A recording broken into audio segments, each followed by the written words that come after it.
Aman ya. Ya. Jadi gue cuma mau ngasih tahu kalau ada persamaan antara komika sama mahasiswa. Dua-duanya sama-sama suka ngeritik pemerintahan. Ya. Jadi malam hari ini podcast Pantengin TV kedatangan seorang pesepak bola senior, Gianluigi Buffon.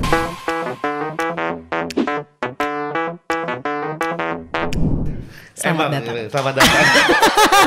Gila lah, Pantengin Podcast bisa menghadiri pemain sepak bola Italia bukan sih? Ya karena udah Buffon, pensiun ya, emang udah pensiun ya. Iya udah pensiun ya. Yang nonton di rumah gini, si Gita tahun berapa sih?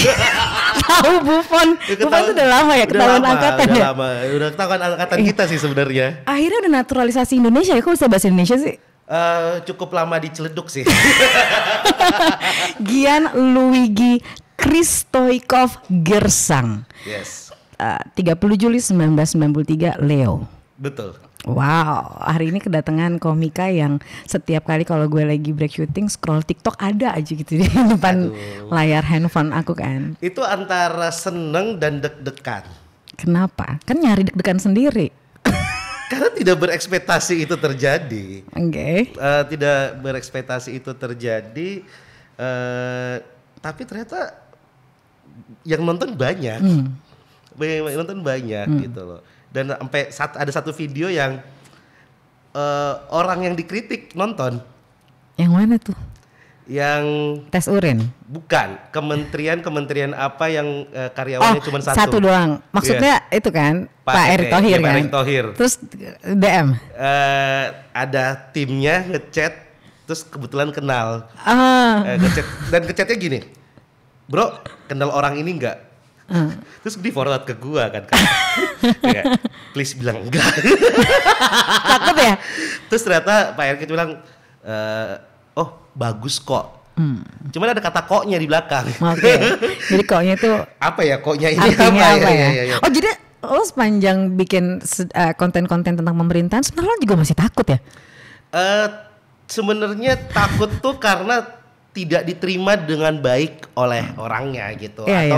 Atau fans-fansnya, loyalisnya. Oke. Gue sih nggak takut sama orangnya sih kak, tapi lebih ke loyalisnya yang dikit-dikit mungkin nggak suka dan segala macam sih. Kalau loyalis Leslar enggak tuh? Enggak. Tapi gue sebenarnya pengen banget tuh ngobrol tentang isi TikTok lo yang emang menarik banget menurut gue ya. Tapi sebelumnya gue mau ngobrol dari awal dulu. Boleh. Jadi gue tahu Gianluigi ini seorang komika yang ternyata bukan sekedar komika ya. Lo nulis juga, ya kan? Terus tadi tuh gue sempat baca juga produser, penyiar radio apa sih? Dulu gue sempat siaran di 99ers Bandung. Oh, I see. Gue kenal beberapa banyak penyiar radio juga sih yang sekarang kayaknya luar biasa ya di dunia entertain. Nulis skenario. Iya. Oh iya. Aku nulis terakhir, ada yang ongoing, ada yang terakhir Sabar Ini Ujian. Tahu aku. Yang Kak Bang Vino. Iya, Vino Bastian ya. Iya, itu aku nulis itu. Itu bukan yang jamnya terus kebalik lagi gitu ya? Kalau nggak salah ya? Dia selalu bangun di hari yang sama. Di hari yang sama, oh iya. Itu adaptasi atau penulis asli sih? Konsep balik di hari yang sama kan sudah dipakai di luar. Konsepnya kita adaptasi, tapi ceritanya baru. Ceritanya baru. Emang hobi nulis dari dulu atau gimana? Hobi menghayal sih. Hobi menghayal. Kan biasa dulu anak kecil tuh pasti punya imajinasi ya. Kayak ngobrol sendiri di rumah, bermimpi pengen apa tuh suka dari kecil. Punya teman imajinari nggak? Dulu ada. Dia ikut tumbuh berkembang nggak? Enggak. Oh enggak? Enggak. Jadi dia kalau misalnya kayak umur 8 tahun dia 8 tahun terus tuh? Oh enggak, maksudnya gue udah nggak bermain dengan dunia itu lagi. Itu gue mentok mungkin SMA. Ada berapa itu teman imajinari? Karena gue juga punya. Gue punya beberapa tim sepak bola. Karena gue pengen kok banyak ya imajinasi friend lo ya? Jadi gue pengen kayak punya tim sepak bola gitu. Dalam hayalan lo? Dalam hayalan gue, jadi tiap hari tuh, setiap sore latihan.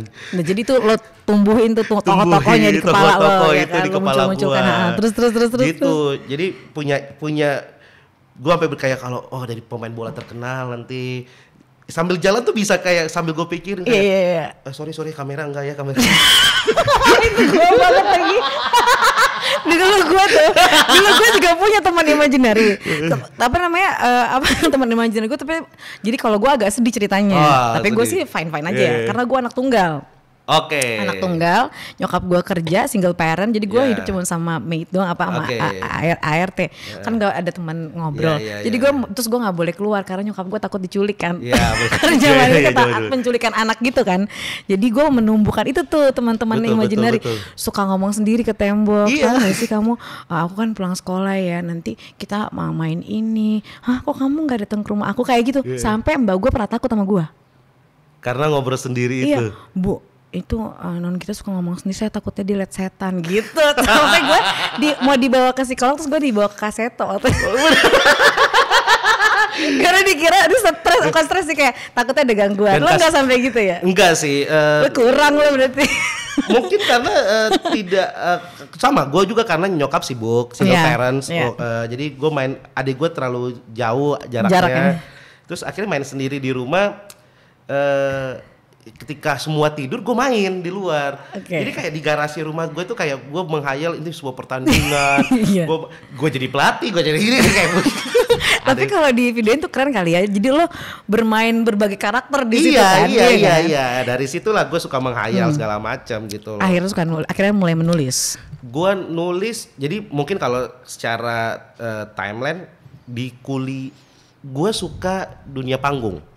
Karena nyokap juga waktu itu suka di dunia panggung. Jadi nyokap siaran dulu. Walaupun kerja kantoran sekarang.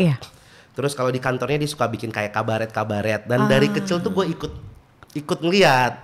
Nah dari situ kuliah gue masuk teater. Dari teater ke stand up. Disitulah gue belajar nulis.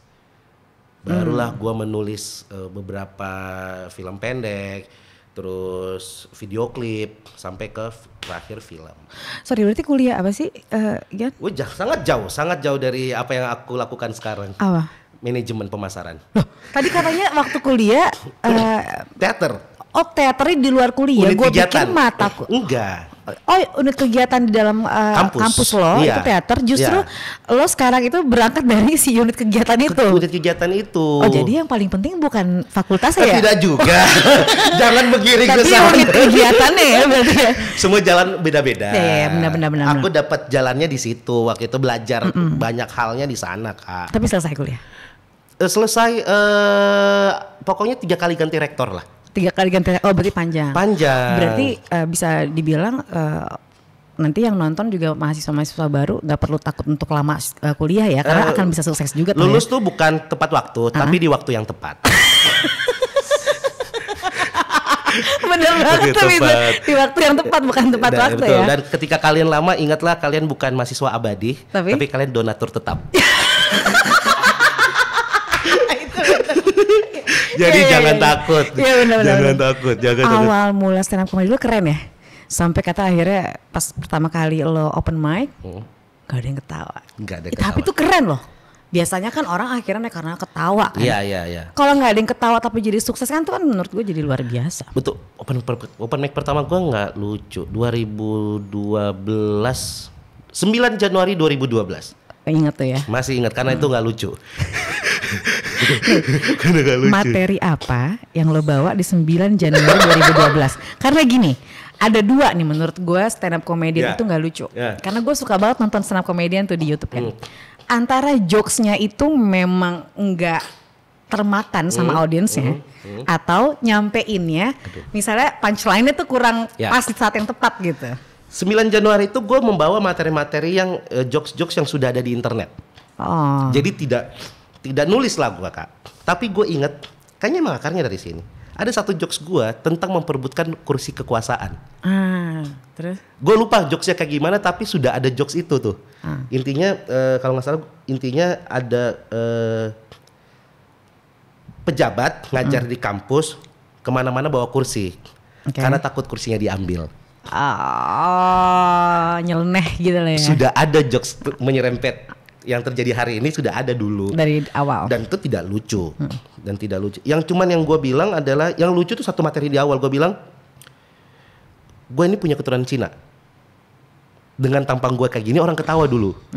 Jadi karena orang nggak percaya, karena bilang kalian nggak percaya kan? Iya, jangan kan kalian, Tuhan juga nggak percaya kok.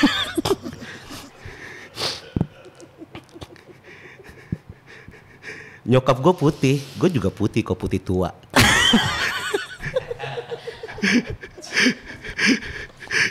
Jokes itu yang lucu di awal doang, sisanya gak lucu. Tahun berapa tuh awal? 2012. Dan sampai 9 tahun masih lucu. Masih tahun. Pokoknya di awal tuh itu 3 yang terakhir. Nyokap gue juga kaget gitu pas lahir. Terus nyokap gue nanya, "Dok, ini anak saya." Bohong ah. Bisa ditukar dengan beras. Itu jokes gue pertama, Kak. Oh iya. Itu jokes gue pertama. Iya lucu, tapi maksud gue gini, loh, gue kadang-kadang mau ketawa untuk jokesnya gini agak takut ya. Karena nanti yang dengar gini, ini orang apalah segala macam gitu kan, rasis. Cuman jokes sensitif itu sebenarnya bisa dibawain sama orang yang memang merasakan ya, gitu kan. Misalnya jokes tentang gendut bisa enak dibawain kalau orangnya gendut. Betul. Tapi kalau misalnya orang yang kurus kayak ini orang body shaming gitu kan. Iya. Jadi pertama kali stand up comedy nggak lucu. Akhirnya bisa jadi komika, kemudian bisa nulis, kemudian karir justru terbuka lebar dari stand up comedy ini. Terus gimana kalau nggak lucu? Minggu keduanya udah lucu. Oh langsung tuh? Belajar. Penasaran sih, sebenarnya lebih ke penasaran. Jadi waktu itu berpikirnya pengen nyoba udah gagal. Pengen tahu gimana caranya berhasil. Ikutlah kayak komunitasnya. Dengan tujuan nyoba sekali, nyoba 2 kali, 1 kali latihan. 2 kali latihan, 1 kali kumpul-kumpulnya, pengen tahu. Di situ pas lagi sharing lah sama komunitas, aku udah bawa materi yang udah ditulis. Udah nggak kayak pertama lah. Sebenarnya orang paling pertama yang berjasa bikin aku nyantol di stand up adalah Ge Pamungkas. Oh, I see. Karena pada saat beres sharing, aku sharingin materi, lucu waktu itu, Ge bilang, "Hari Minggu open mic lagi ya. Gue pengen lu tetap stand up," gitu.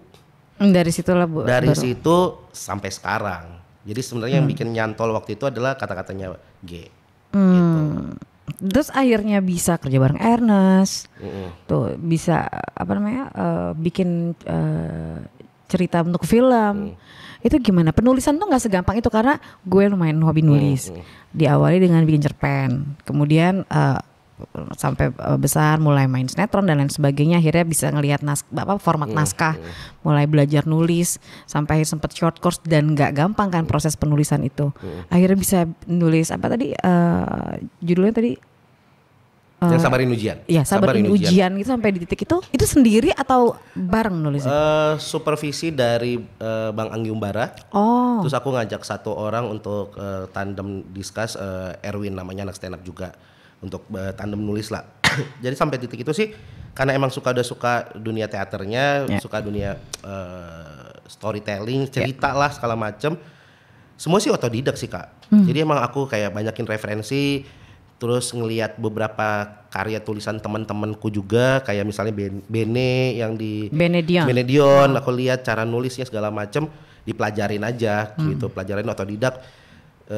Cari-cari skrip-skrip yang ada di Google dan mempelajari aja. Dasar-dasarnya aku pelajarin tapi gitu, cara membuat skrip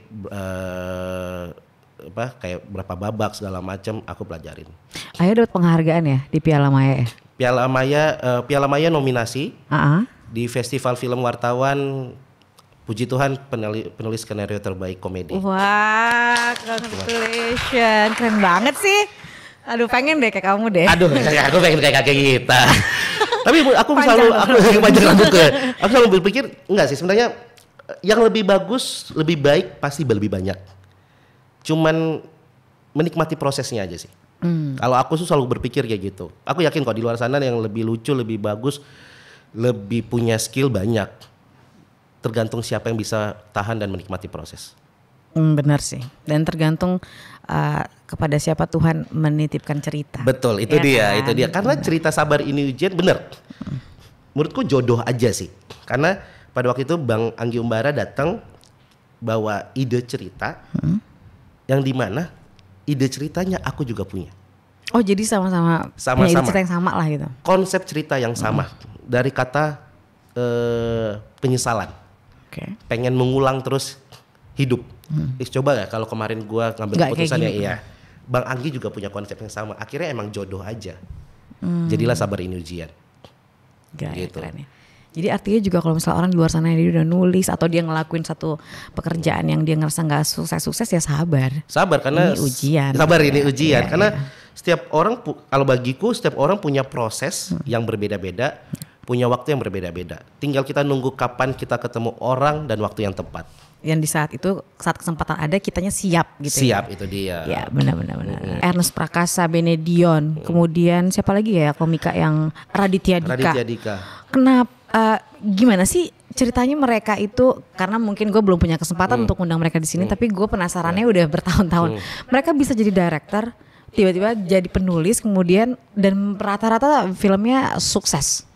Kalau yang aku tahu aja ya, yang Bene itu waktu itu sempat bikin kayak short movie untuk di festivalin, sama Ajis Dua Ibu. Bene yang nulis, Ajis yang direct. Karena kalau nggak salah Ajis emang jurusan perfilman di KJ. Menang, filmnya menang. Di festival itu. Abis itu Bang Anggi Umbara bikin Warkop DKI. Warkop DKI dikenalin lah sama Bene. Disitulah awal mulanya Bene nulis, dan pada waktu itu Warkop DKI yang rebound box office. Meledaklah namanya Benedion. Habis itu percayalah Susana. Terus ada beberapa film yang lain sampai akhirnya Bene kemarin ini kan apa yang happening banget, yang Tika Panggabean itu Ngeri-Ngeri Sedap. Ya itu dia yang direct kan? Dia direct, dia nulis. Dari novelnya dia. Jadi kalau Bene emang dari awalnya nulis buku. Setelah stand up, salutnya sama Bene emang dari awal beres kompetisi, dia sudah memutuskan dia tidak di stand up. Karena dia merasa bahwa gue kayaknya nggak lucu-lucu banget. Bukan nggak lucu juga, gue kayaknya kalau bersaing terlalu banyak saingannya. Gue ngambil jalur yang belum disentuh oleh anak-anak stand up. Jadi dari awal emang dia fokus nulis.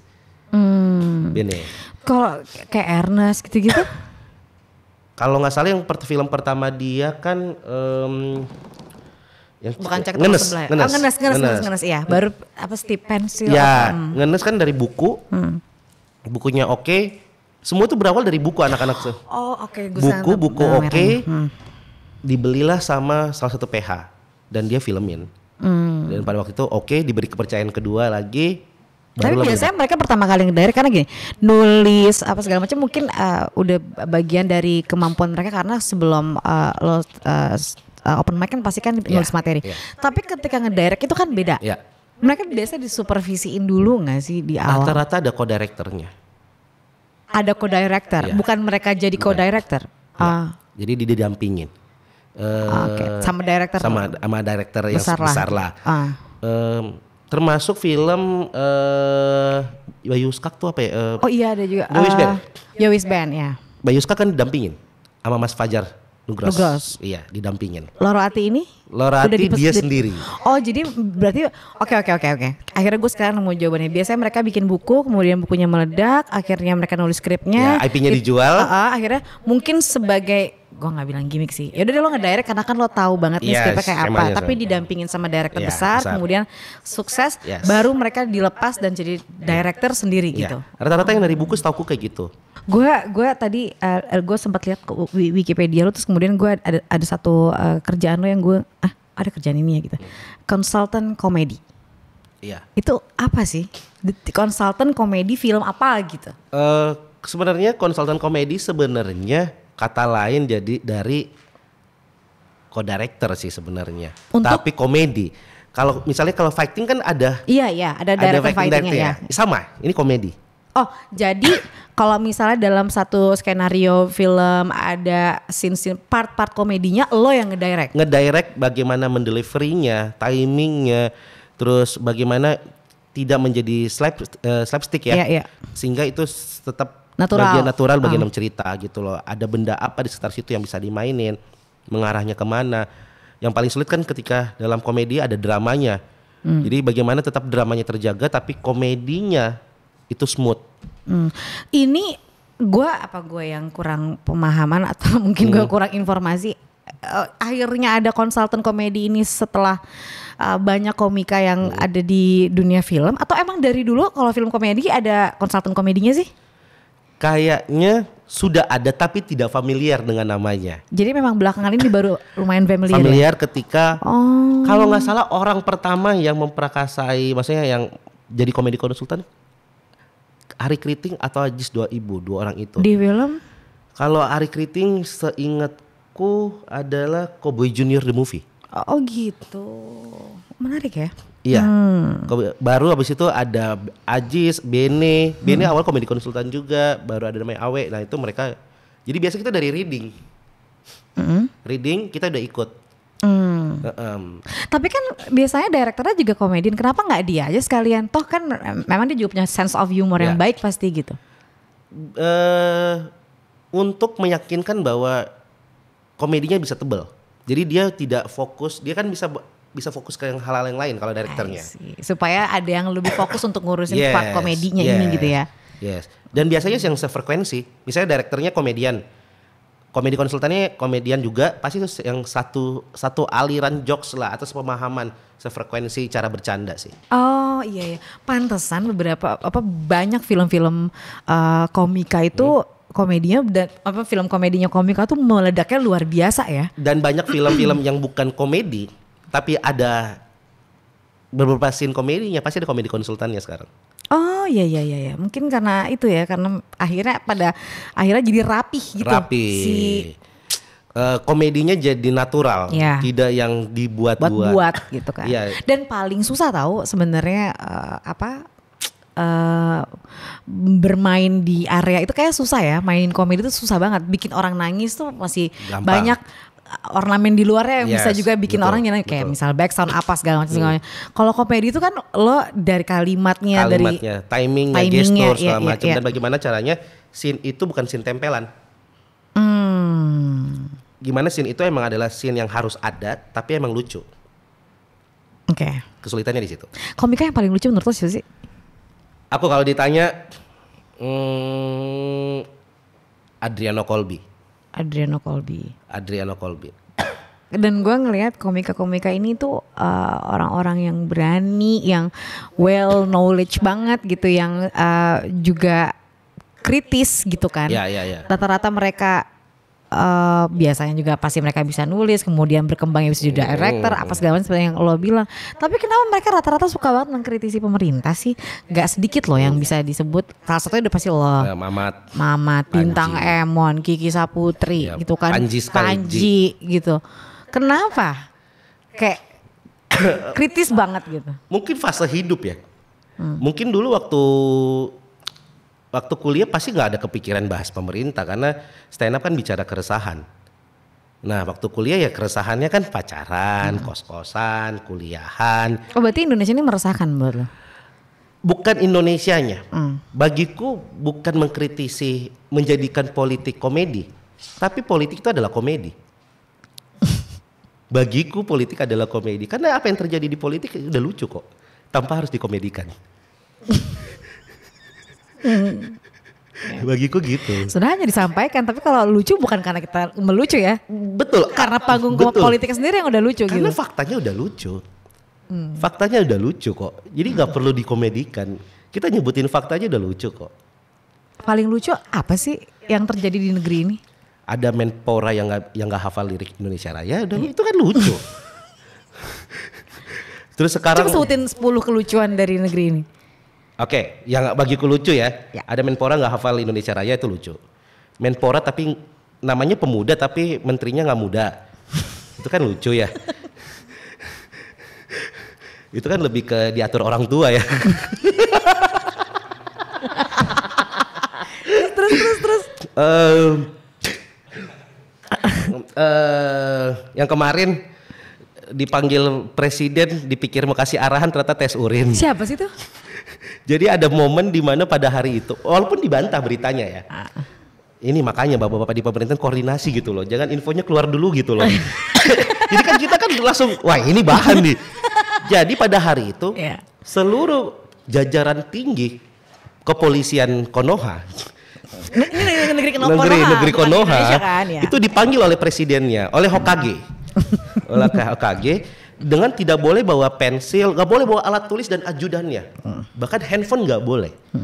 Sampai sana berita keluar bahwa ternyata mereka selain tes COVID, tes urin. Dan ternyata dari ratusan orang itu beberapa positif. Tiba-tiba dibantah sama humas kepolisian Konoha itu. Enggak, yang positif itu COVID-nya. Jadi sebenarnya humas Konoha itu benar itu statementnya atau kira-kira benar? Oh langsung hilang beritanya. Oh hilang ya? Hilang beritanya. Tapi kalau asumsi lo? Kayaknya bener deh. Kayaknya bener. Karena emang harusnya lagi bersih-bersih kali ya. Iya. Tapi gak boleh gitu juga kan uzon. Iya betul. Itu udah tiga. Iya. 4. Terus sekarang ada namanya koalisi perubahan. Terus kemarin baru terbentuk tapi ada desas-desus bubar. Jalannya kapan ya? Kok nggak pernah deklarasi udah bubar gitu loh. Itu kan sama kayak tiba-tiba aku ngomong, Kak kita aku putus. Terus Kak kita nanya kapan jadian? Belum. Itu sama kayak Sony Wakwau. Gue pernah nonton podcast Sony Wakwau. Gue udah putus ya. Pacaran? Enggak. Iya, ini sama kan? Kan belum deklarasi koalisinya, tapi udah bubar. Konsepnya sama ya? Konsep ngayal aja. Kan makanya. Udah 4. Terus CCTV sih hilang ya? Ya betul, itu kan pesulap. Iya, pesulap. Negara ini selalu bermasalah dengan CCTV. Iya. Gue aja bilangnya CCTV sih. CCTV. Lu berani Pokoknya semua CCTV hilang aja di Indonesia nih. Entah kenapa hilang aja itu. Tapi CCTV horor enggak loh. Masih banyak di on the spot. Iya, kan itu horor. Iya. Yang lebih horor hilang. Itu horor ada di on the spot. Itu kan settingan, Kak. Oh, itu settingan? CCTV horor asli kan hilang. Oh, gitu. Jadi kalau setan-setanan itu masih ada CCTV-nya. Itu setannya bohongan. Berarti ini setan beneran. Yang perbuatannya kayak setan, CCTV-nya hilang. Di negeri Konoha. Oke. Norwegia. Norwegia. Skandinavia lah. Iya, betul. Okay. Next. Terus kelima banyak banget politisi-politisi muda pengen muncul. Terus mereka dikritisi tidak mampu, terus mereka protes. Yang mereka lupa adalah politisi-politisi muda di luar negeri itu emang banyak. Kim Jong Un 27 tahun jadi presiden. Terus ada beberapa presiden muda yang jadi presiden di usia muda. Itu membuktikan bahwa kalau anak muda dikasih kekuasaan jadinya diktator. Jadi seharusnya nggak usah ya. Nggak usah. Terus tapi kan orang yang ngasih kekuasaan siapa sih? Mereka kan ingin merebut kekuasaan. Ya kalau dikasih kekuasaan ya mungkin karena ada orang dalam. Iya sih ya. Iya. Bukan bapaknya ya? Ya orang dalam, bapaknya kan orang dalam. Oh iya. Benar. Gak mungkin bapaknya orang luar. Iya benar juga. Agak aneh juga ya. Iya, terus. Tapi nggak bisa maju tuh. Ya gimana? Tapi pinter tahu. Apa? Tapi mereka pinter tahu udah pasti. Pinter pasti. Iya. Pinter pasti. Buktinya mereka bisa di dalam ya pinter. Iya. Masalah berhasil kan enggak. Tapi kalau misalnya setiap anaknya si bekas pejabat di Konoha itu emangnya dia pasti pinter. Inilah katanya yang namanya orang ada yang pasti. Ini namanya orang tua. Orang tua kan suka nyenengin anak. Suka bohongin anak. Kan sering kan kayak, "Ih, anak mama cantik," pas kita lihat sebenarnya. Aku percaya Kak, kita pernah di mall ngelihat ada orang tua ngomong, "Iya, anak mama cantik," pas kakak kita lihat enggak cantik banget anaknya. Cantik bagi orang tuanya. Berarti bisa. Kita nggak boleh membohongin hati nurani. Kita sering dalam hati lihat orang, enggak kok ngomong, "Ih, imut banget anak papa." Enggak ya. Enggak. Nih, mama, ini hasil gambar aku bagus banget. Ya enggak itu orang tua yang suka menipu anaknya. Nah itu terjadi di politik. Mendukung anaknya jadi presiden padahal anaknya nggak mampu. Di Konoha. Kita kan bohongin. Itu sama kayak ibu-ibu yang dukung anaknya nyanyi di 17-an di komplek. Anaknya nggak mau nyanyi, tapi ibunya yang semangat yang depan panggung. Itu ibu-ibu itu. Yang anaknya kalaupun tahu diri nggak mau dicubit. Maju nggak? Ini juga maju.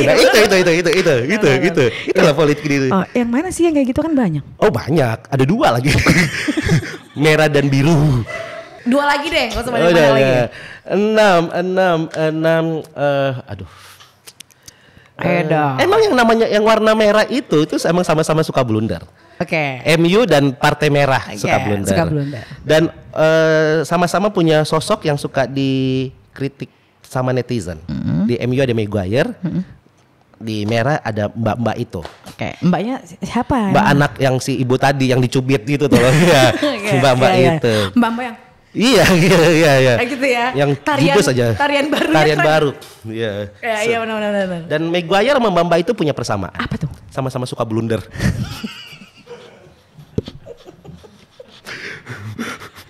Tapi kalau itu aku akuin. Ya, Aku akuin iya secara kan? pengetahuan politiku aku mengakuin bahwa Queen ratu politik. Iya. Di negara itu adalah ibu itu. Dan tahu banget siapa nih yang harus gue menurut lo. Ya, ini kita boleh edit boleh enggak? Ini anaknya gimmick aja atau emang mau bener-bener dimajuin? Karena kalau menurut logika kan ibu-ibu ini bukan bapak-bapak itu kan. Ya. Nah menurut lo gimana? Masa iya sih tiba-tiba ibu-ibu ini setelah sepanjang ini karir politiknya, kok tiba-tiba dia kayak gini gitu? Gimmick supaya? Mengambil simpati biar si bapak itu yang maju. Kalau sama mikirnya sama gue, biar abis itu dia benci banget sama sini sehingga kalau bapak ini kasian banget si bapak ini ya, ini bapak jadi ini. begitu ini maju dia semuanya ke bapak itu ya, keren. Tapi lo berharap bapak itu atau ada bapak-bapak lain atau ibu-ibu lain yang sebenarnya akan maju? Gue sangat tidak 2024. percaya dengan gaya yang sama. Bapak itu gayanya sama yang sekarang. Iya, kita perlu antitesis. Oke. Tapi tidak yang antitesis banget. Tidak yang antitesis banget. Karena menurut gue yang sekarang, bapak sekarang itu menjadi standar bagi orang-orang lain.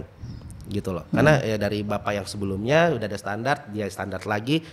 Kalau bapak yang satu, gue sih kalau pilihannya sekarang sih ya bapak itu. Bapak Gianluigi itu. Bapak Gianluigi itu. Cuman dengan gaya yang sama. Kayaknya nggak menarik Gue kan? cuman takut hanya menjadi jualan aja. Nah, that's why gue bilang kerjaan lo di situ harusnya masuk konsultan komedi. Itu yang lagi gue lakukan. Itu yang lagi gue lakukan. Tapi lo punya nama lain nggak selain Bapak Gianluigi? Nama sih nggak ada karena terlalu bias banget.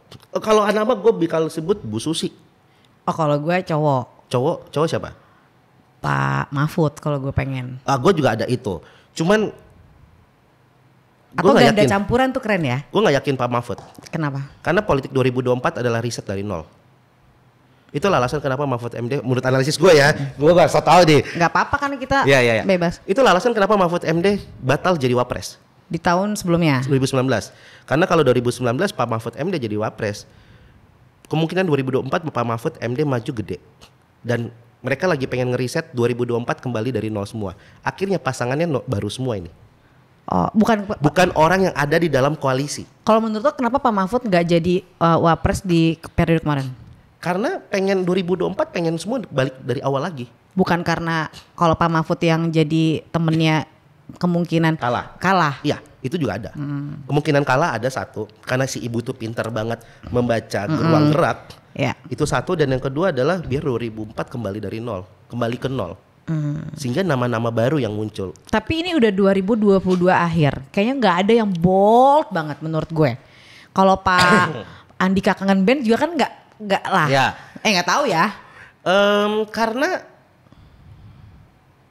petanya kalau menurutku ya adalah ragu. Emang ada yang akhirnya mendeklarasikan duluan, ya curi start, dan ada yang dari jauh-jauh hari bikin baliho segala macam ya, Partai Ijo itu.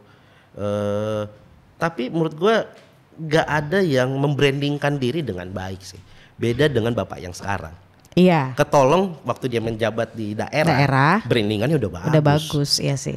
Harus mengejar brandingan itu sulit. Sulit bener, apalagi udah tinggal dikit lagi ya. Iya. Kayaknya Farhad Abbas cocok deh. Apa giring? Apa? Giring. Oke, kita beda partai berarti. Kenapa giring? Aku bukan karena partainya. Apa? Karena yang paling relate dengan anak muda giring. Terlepas dari kontroversinya dia sekarang. Dia cuman vokalis yang bisa minta suara ke rakyat. Mana suaranya? Cuman vokalis. Ngajak ribut gue. Cuman vokalis yang bisa minta suara ke rakyat. Benar. Mana suaranya dan dikasih gitu kan. Penonton. Wah juga ya. Begitu dia mau sebenarnya itu adalah miniatur dari pemilu. Begitu rame berarti rame yang nyoblos. Gue giring juga sih kayaknya. Walaupun emang Mas Giring emang gak semua. Walaupun memang mimpi adalah kunci. emang nggak semua kunci asli. Iya sih. Iya kan enggak, kalau pintu kan ada palsu kuncinya, belum tentu kebuka kan. Sebenarnya Mas Giring tuh harus pintar. Bagaimana caranya dia melihat nih apa sih yang anak bukan bonus demografi kan anak muda banyak banget yang harus nanti milih 2024. Iya. Harusnya dia ngelihat nih apa nih yang happening 2020 di anak muda. Makanya Giring sebenarnya potensi. Dia bisa lihat dari judul lagunya. Apa? Laskar Pelangi. Oh iya. Dia harusnya naikin Laskar Pelangi supaya kan Laskar Pelangi itu banyak banget sekarang. Baik yang diam-diam di rumah atau yang menonjol. Kalau itu dibangkitkan, itu kan antitesis juga dari. Kenapa gue tahu lagi Roy ngomongnya? Iya benar. Itu masih maju. Kan gimmick itu penting. Sebenarnya komika-komika ini nih ya. Apalagi bintang Emon, apalagi Kiki Saputri. Itu beraninya gila banget. Kalian ini semua ada backing gak sih? Yang ngejaga ini yaudah deh gak apa-apa deh. Lo main di ranah ini gitu. Enggak sih. Enggak ya? Enggak. Lebih ke karena gue nggak tahu ya, mungkin gue nggak tahu apa di kepala mereka. Ya. Cuman mungkin adalah 0,5% atau 5% pas itu karya pertama meledak. Wah traffic nih. Harusnya sih ada sih 5% adalah. Jadi nggak mungkin nggak ada sih. Maksud lo? Manusiawi lo itu. Kenapa gue bikin TikTok itu? Karena gue pertama penasaran banget dengan algoritma TikTok. Ah itu juga sama tuh. Karena ya kalau Instagram ya udahlah, YouTube gue tahu gitu. Algoritma TikTok ini menurut gue dibilang gampang iya, dibilang susah iya. Yeah. Berapa kali gue coba konten yang berbeda-beda itu hit and miss. Sehingga gue nggak nemu kayak apa sih yang bikin FYP? Yang bikin FYP ini apa? Sampai gue ketemu beberapa orang ngelihat bintang Emon. Bukan karena ngeliat bintang Emon, ada satu namanya teman gue namanya Rian Fahardi. Dia ngeklaim dia presiden Gen Z. Dia bikin konten di TikTok ngekritik, bukan kritik, berani bersuara ngomongin semua hal topik yang ada. Itu besar banget. Dia dalam waktu 6 bulan tembus 1 juta. Tapi konsisten dengan dengan gayanya. Dia monolog. Di situ kayaknya politik ini adalah hal yang disukain. Bukan politik, berani menyuarakan sesuatu. Itu yang disukain. Nah karena gue bisanya komedi, gue komedikan. Terlepas dari emang gue lagi memulai sesuatu yang ada hubungannya dengan politik. Apa? Jujur gue bikin namanya sebuah media politik ya kayak media-media yang ada. Tapi mengentertainkan politik. Karena gue sebel banget ngelihat baliho-baliho pejabat gini. Itu gak sih yang salah satu campaignnya sering dibikin sama Ajis? Apa? Di Instagramnya dia kayak suka bikin baliho muka dia gitu. Itu enggak. Gua bikin campaignnya bikin politik jadi asik. Gue bikin media, ada satu media, gue nggak tahu boleh disebut atau enggak, tapi namanya Komisi. Emang berawal dari gue gedek banget ngelihat anak muda berkampanye, tapi gayanya orang tua. Setelah gue riset segala macam, karena emang konsultan politiknya juga orang tua. Yang tadi kakak bilang komedi konsultan, itu bener aku lakukan buat politik dan aku udah mulai. Oh jadi ini salah satu jadi lawan-lawan konsultan politik kayak Carta Politika gitu ya? Antitesis dari bagian-bagian seperti Carta gitu-gitu. Mereka dan bahkan media-media politik, media-media politik, agensi digital branding lah. Tapi akhirnya ada yang rencana 2024 lo akan apa? Brandingin gitu? Ya pasti ada dong, kalau enggak. Udah ada klien maksud gue? Approach ada. Emang gaya mau kayak gini. Kalau gue ngeliatnya gini loh, kenapa anak muda tuh gaya selalu kayak orang tua? Karena mungkin ya mereka mikirnya biar orang percaya bahwa mereka ini bijaksana, lalala. 2019 ada partai yang berhasil, yang partai baru yang berhasil, yang bilang mereka anak muda berhasil kok. Tapi kan gak masuk parliamentary threshold. Karena emang menurut gue butuh waktu, tapi yang dilakukan bagus. Iya benar. Ya walaupun sekarang melempem. Jadi drop ya. Jadi drop karena mereka tidak melakukan itu lagi. Tapi kan cara mereka pada waktu itu sangat digital. Iya. Betul. Dan menurut gue itu, dan sekarang banyak banget. Partai biru yang satu kan kemarin Birukan Langit. Iya. Tanpa embel-embel partai. Iya. Tapi berhasil dengan K-pop. Iya maksudnya itu kan gaya yang tidak sama kayak dulu. Iya benar. Tidak sama gitu loh, tidak usah nyebut nama partai, tidak usah ada simbol-simbol partai, tapi bisa Birukan Langit, ada Kuningkan Indonesia, merahkan darah. merahkan apa aja? Putihkan Monas pernah. Oh iya benar ya, kan? Benar ya. Jadi kayaknya sudah bisa ke arah sana ya. Dan naluri bisnis gue karena gue jurusan bisnis, kayaknya harus dimulai dari 2022. Dan ternyata so far so good lah. Dan keren banget loh dia promonya di sini lengkap gitu ya. Ini akan ditonton oleh salah satu kebiruan. Kebetulan partner saya kebiruan juga. Oh iya. Oh, dari mana sih Anda? Enggak, partner gue TA-nya Pak Zulhas. Oh, tenaga ahli Pak Zulkifli Hasan. Partner gue satu. Iya, partner. Masih muda juga, 22 tahun. Udah nikah belum? Yang gue tanya cewek. Gitu. Oh cewek ya dong. Oke. Ya, dari berempat yang ngerti politik cuman dia. Kalau gue kan so tahu. Enggak lah, lo ngerti itu. Enggak. Ngerti itu. Suka aja. Enggak, tapi justru. Kan orang Batak suka politik. Iya benar. Itu dia alasan gue. Itu benar banget. Gue bilang kok kenapa gue suka politik, karena yang gue dengar di tongkongan orang Batak. Bapak gue lagi nongkrong di Lapo iya. adalah politik. Bahas politik dari SD ya. Mana Pak Jokowi itu lah. Iya. Kalau zaman dulu nyokap gue, kalau gue lagi, kita nggak tahu apa-apa, nyokap kita ngobrol sama om kita. Jadi nih, gitu kan. Iya. Seakan-akan rahasia negara tuh orang Batak yang tahu.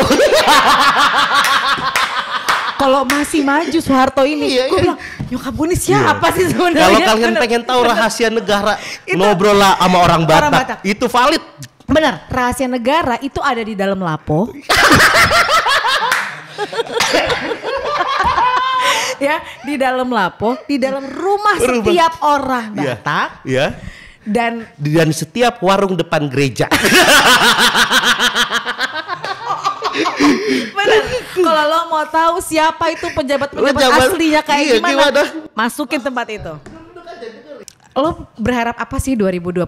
Berharap presiden seperti apa? Atau berharap pemerintahan ini akan membawa Indonesia ke arah mana? Gitu. Sebenarnya banyak yang kaget karena tiba-tiba gue berpolitik.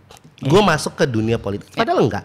Sebenarnya yang gue lakukan adalah mengentertainkan politik. Dan ya di usia gue kayaknya yang gue resahin selain keluarga mungkin atau hidup, ya politik pasti. Karena sudah sangat dekat dengan politik gitu. Misalnya kalau gue waktu kecil, waktu kuliah ya gue apaan sih anak SMA bicara sosok politik gitu loh ya.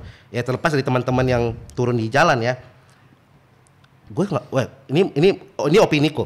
Aku sangat respect sama teman-teman BEM yang turun ke jalan. Selama tanggung jawab mereka sebagai mahasiswa selesai.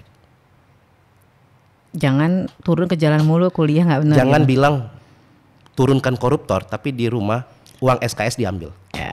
Iya itu setuju gue. Jangan turun ke jalan minta si A turun tapi kuliah 8 tahun. Buat apa? Karena pada akhirnya ketika nanti mereka besar, tua dan ternyata mereka masuk pemerintahan, apa bedanya sama mereka bapak-bapak yang di dalam yang dulu aktivis juga gitu. Jadi bagiku selesaikan tanggung jawab, semua punya porsi masing-masing. Jadi harapannya kalau secara lugas untuk pemerintahan kita saat ini, atau kira-kira lo berharapnya presiden 2024 ini yang menurut lo idealnya itu akan seperti apa?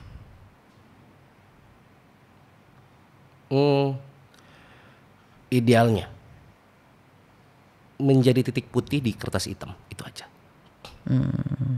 Nggak usah muluk-muluk. Kritis banget sih. Nggak usah muluk-muluk lah. Ibaratnya lo berharap berarti 2024 dan kedepannya TikTok lo tidak lagi isinya tentang keresahan tentang pemerintah gitu ya. Semakin kecil lah. Betul.